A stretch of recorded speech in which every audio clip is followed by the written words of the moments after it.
আজি গুৰেশ্বৰত মোৰ লগত সতীৰ্থসকলক দেখিছে। আমি সকলোৱে আমাৰ প্ৰাৰ্থী ভৱেন্দ্ৰনাথ স্বৰ্গীয়াৰী ডাঙৰীয়াৰ হৈ নিৰ্বাচনী সভাত ভাগ লওঁ।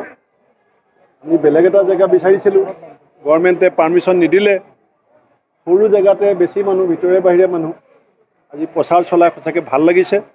আৰু মই ৰাইজক এটা কথাই কৈছোঁ যে স্বয়ং অসমৰ মুখ্যমন্ত্ৰী হিমন্ত বিশ্ব শৰ্মা ডাঙৰীয়াই BTRত আহি চিঞৰি চিঞৰি কৈছিল যে BTRৰ উন্নয়নৰ কাৰণে অহা টকা পইচা গোটেইবিলাক হাগ্ৰামা মহিলাৰে খাই পেলালে।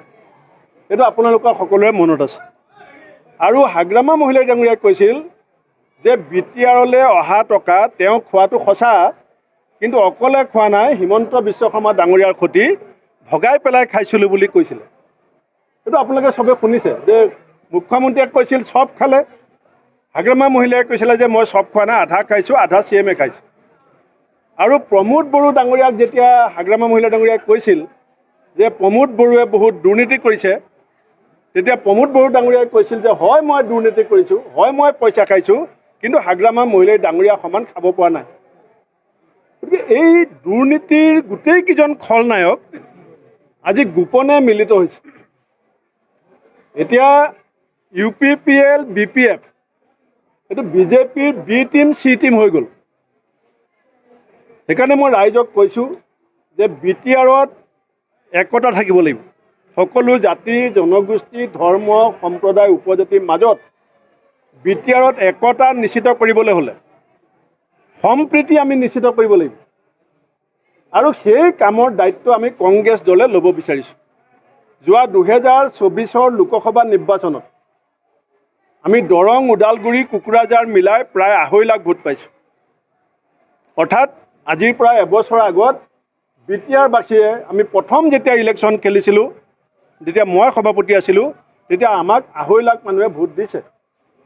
সেই 2.5 লাখ ৰাইজক মই এতিয়া আহ্বান জনাইছোঁ যে আপোনালোক সকলোৱে BTRৰ শান্তি সম্প্ৰীতিৰ স্বাৰ্থত, আৰু যিসকলে নিজেই আপুনি স্বীকাৰ কৰিছিলে যে মই খাইছোঁ, কোনোবাই আধা খাইছে, কোনোবাই মোতকৈ বেছি খাইছে, সেইসকলক অহা 22 তাৰিখে বিদায় দিয়ক।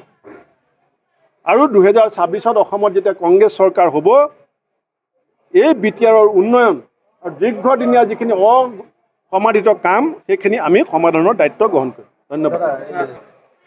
এতিয়ালৈকে SIT সম্পৰ্কত মই যিটো বুজি আছোঁ, এই চৰকাৰখনৰ যিটো অকৰ্মণ্যতা, BJP চৰকাৰখনৰ যিটো ব্যৰ্থতা, BJP চৰকাৰৰ যিটো চিণ্ডিকেট ৰাজ আৰু দুৰ্নীতি অপশাসন, সেই কথাবিলাক ঢাকি ৰাখিবৰ কাৰণে যেনেকৈ কিতাপৰ ওপৰত এটা বেটুপাত থাকে, তেওঁলোকে SITটো এটা বেটুপাত হিচাপে ব্যৱহাৰ কৰিব বিচাৰিছে।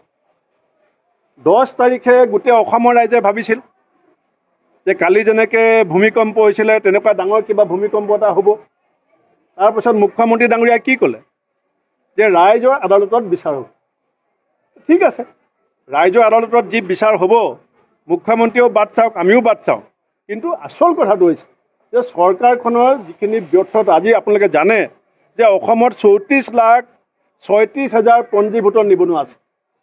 এতিয়া SITৰ কথাত এই নিবনুৱাসকলৰ ভাগ্যটো তল পৰি গ'ল।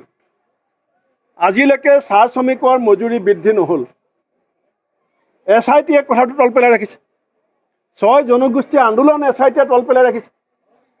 আপোনালোকে দেখি আছে কথাটো কি ধৰণে অত্যন্ত কৌশলগতভাৱে আচল সমস্যাবিলাকক তল পেলাই ৰাখিবৰ কাৰণে এখন ঢাল মুখ্যমন্ত্ৰীয়ে ব্যৱহাৰ কৰি আছে, য'ত আমাৰ অসমৰ কিছু সংবাদ মাধ্যমো আৰু আমি কিছু ব্যক্তিও ব্যৱহৃত হৈ আছোঁ। ধন্যবাদ।